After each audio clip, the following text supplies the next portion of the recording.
Alam mo ba, may mga kaso raw ng mga pasyenteng bigla na lang nawawala sa ilang ospital. Hindi discharge, hindi tumakas, ni hindi dalong nalipat ng ward.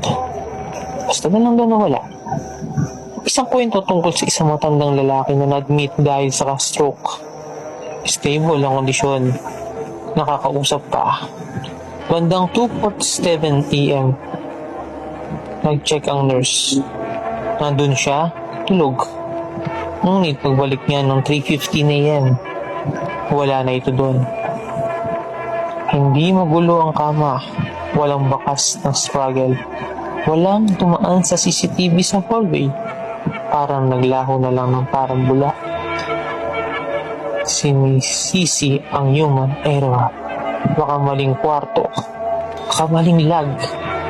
Pero hindi doon natapos.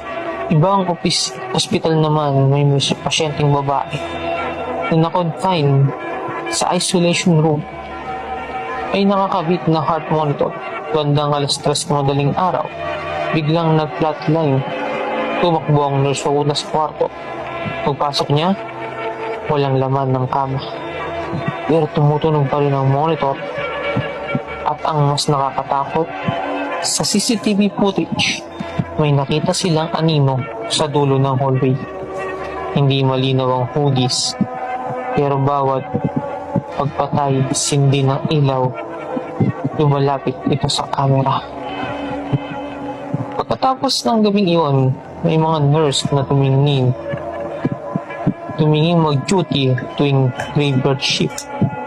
Ayon sa kanila, may mga kwartong hindi dapat buksan kapag 3:00. May mga pangalan sa logbook na hindi naman dapat buhay, pero may pumipirma pa rin sa attendance ng ward. At may isang security guard na nagsabing tuwing 3:00 ng umaga, may elevator kusang bumababa sa basement kahit walang pumipindot. At kapag bumukas ang pinto, may wheelchair sa loob, ngunit walang tao.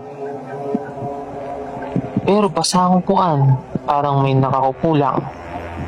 Ang tanong, saan napunta ang mga nawawala?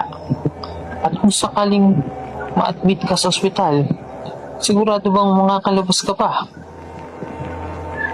O isa ka rin sa pangalang na mabubura sa listahan, pero mananatili sa gabi?